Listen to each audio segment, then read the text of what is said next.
Aujourd'hui, je vais vous parler d'un livre d'Erik Orsena, paru en 2018, La Fabrique du Neuf. Erik Orsena, de son vrai nom Éric Arnoux, est un écrivain français né le 22 mars 1947 à Paris. Il a fait de grandes études, il a notamment étudié les sciences politiques et a obtenu 2 doctorats en économie. Il a été membre du Conseil d'État, a reçu le prix Goncourt et le prix Goncourt des lycéens. Il a également été conseiller culturel et membre de l'Académie française. Ce livre parle de l'innovation, du besoin constant qu'a l'homme depuis 3 milliards d'années de rechercher sans cesse à créer. Ce qui nous pousse d'ailleurs à innover, c'est la consommation. On détruit ce que l'on a, dans le but de reconstruire quelque chose de plus grand ou de plus performant. Mais le problème de l'innovation, c'est qu'elle a tendance à épuiser les ressources naturelles ou à produire parfois beaucoup de déchets. C'est l'un des enjeux principaux évoqués par Erik Orsena. Comment allier innovation et préservation de la nature ? Voilà le casse-tête devant lequel les entreprises d'aujourd'hui se trouvent. Les industriels sont partagés entre le besoin professionnel de vendre, de faire du profit tout en utilisant les ressources naturelles, et l'envie sociale de préserver la nature et la planète.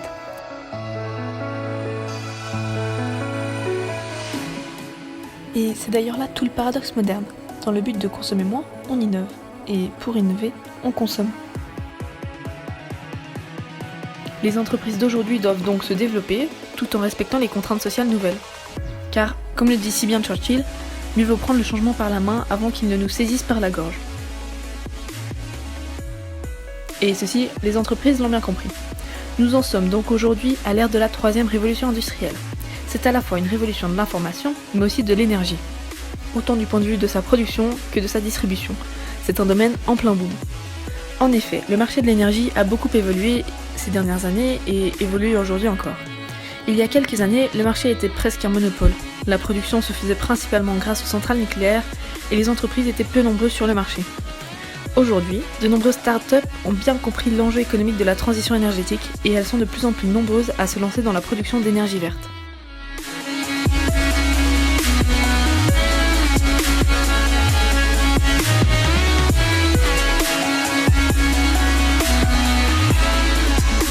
La grande innovation n'est pas tant dans le moyen de production, plus écologique bien sûr, que dans le moyen de distribution. Les producteurs et consommateurs collaborent ensemble afin d'adapter au mieux le produit. C'est ce que l'on appelle l'économie collaboratrice. Le client est non seulement consommateur, mais aussi acteur. Le particulier peut donc prendre en compte les conséquences écologiques de sa consommation. Et c'est là que l'innovation a joué son rôle.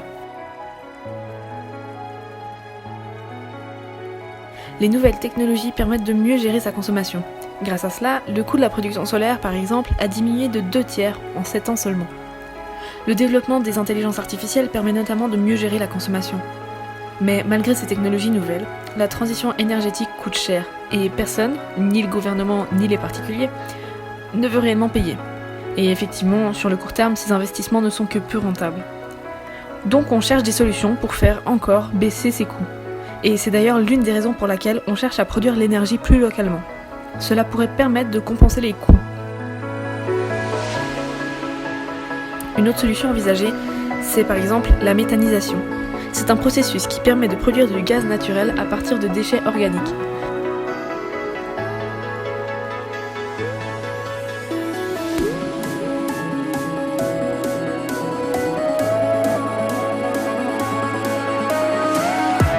Cette méthode a des avantages écologiques, puisqu'on produit de l'énergie à partir de déchets, mais aussi des avantages économiques pour les agriculteurs qui pourraient produire ce gaz carbonique et qui peinent parfois à arrondir leur fin de mois.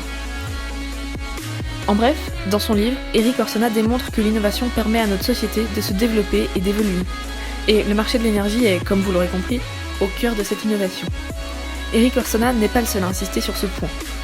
Le 17 mars 2017, dans le journal suisse Le Temps, paraissait un article sur une jeune start-up vaudoise qui a développé une fibre optique qui permet de réduire de 30% la consommation énergétique des phares de voitures.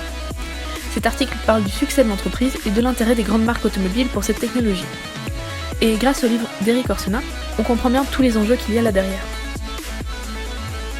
Cette histoire de phare économe est bien sûr une technologie nouvelle, mais elle est surtout de ces innovations qui permettent d'allier profit et écologie. Cette start-up représente exactement les entreprises de nouvelle génération dont le but est maintenant de produire pour consommer moins, de remplir à la fois ce devoir social et ce devoir professionnel. Et c'est tout l'intérêt de ce livre. Il nous apprend comment et surtout pourquoi on innove sans cesse. C'est ce qui m'a poussé à l'acheter. Et après en avoir fait une lecture attentive, je ne regrette pas mon choix. Ce livre est tout autant instructif qu'intéressant et je le recommande à tous ceux qui s'intéressent à l'évolution de notre monde.